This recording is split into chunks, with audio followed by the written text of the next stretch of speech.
With Bedman finally joining the fray on Guilty Gear Strive, we're about to go in on why I think he's shaping up to become the new top tier. Now, Bedman is a character with a very unique design and playstyle, and there's been a lot of discussion in the community whether he's a viable character in high level play in the past. Now, let's dive in and explore what makes Bedman an interesting character to play and whether he has what it takes to compete at the highest level. So for those who have literally been under a rock, Bedman is a character who fights using basically the bed, right? The bed is what's fighting. It is not the little girl that's there, it is the bed. So his playstyle is heavily focused on zoning and controlling space with his long-reaching attacks and the ability to kind of keep people at a range where he's comfortable at. He also has a unique mechanic that allows him to use additional follow-up attacks that allow him to either guard break or just follow up in neutral so that you kind of control space like that, right? Now, the important thing to note about this character is that first and foremost, this is not going to be your ABC type characters. This is not going to be your character that you kind of just pick up and you just start mashing buttons and things work out. It's not going to be one of those characters. This character is going to require you to understand certain timings, understand what cancels to do and when to do them.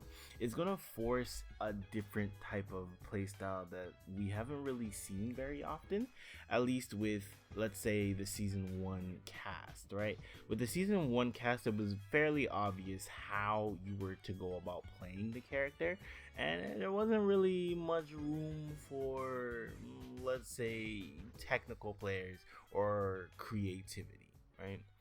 With time, though, we have seen that characters are getting a little bit more complex.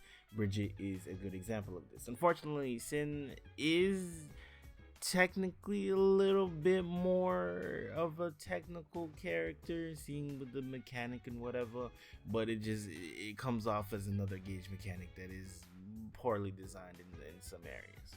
Anyways, talking about Bedman, God thank you for giving us a character that does not have an external gauge.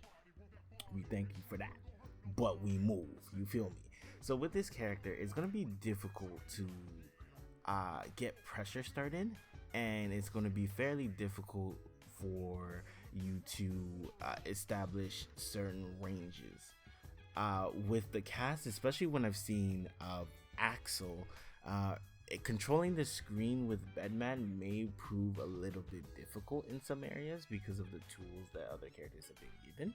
However, if you are able to circumvent that with practice and labbing, I know things that the community doesn't really like doing. It's pretty gross, you feel me? It's pretty gross, but if you can circumvent that, I do feel in fact that this character can in fact succeed at the highest level of play.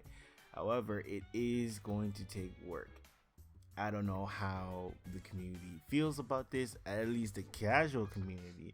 I know there are a lot of players, the older players, they enjoy this aspect of the game because now it's like, okay, now we're getting more technical, now we're getting more difficult. Is it necessary in some areas?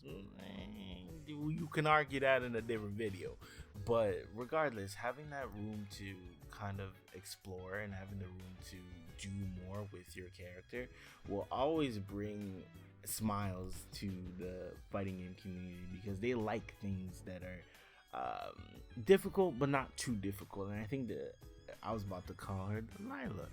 Bedman, I think Bedman provides a nice mix of both difficult yet fun and beautiful to look at. You feel me? Just an overall amazing character, and it will be difficult, and I cannot state this enough, it will be difficult to bring out the potential of this character because this character is not for the weak of heart. Okay, this character is about to run your pockets and your mind. Okay, just keep that in mind. And also, I just want to keep that out there. Just remind yourself when people tell you that this character is bad, okay, because it's bound to happen. Just remind yourself the fact that they also said Happy Chaos was bad, and during the betas they also said Nago was bad. So just keep these things in mind while you're exploring this character, okay? So where does that leave us with Bedman in Guilty Gear Strive? Well, suffice to say, this character is not going to be easy to play, but there's no doubt, at least in my mind, that this character, provided that you put in the work, is gonna be busted. Okay, I think this character has the ability to be top tier in the right hands, and maybe that's not for you, and that's okay too. But I know this character with his very unique mechanics and the follow-up system, I think that he is definitely a force to be reckoned with. But you know, players will have to put in time, and we're not going to see results right away, obviously. It will take time, and it will take practice, and it will take someone who's very diligent, which we don't really have very much of because we live in the West. Cough, cough. But anyways, if you are looking for a very challenging but rewarding character, I think you'll find it in Bedman. And I gotta ask, if you enjoyed the video, please let me know in the comment section. How do you guys feel about Bedman? Do you feel like this character is good? Do you feel like this character is doodoo buns? Let me know how you feel about it. And that's the end of the video. So thank you for watching. Have a good one. Peace.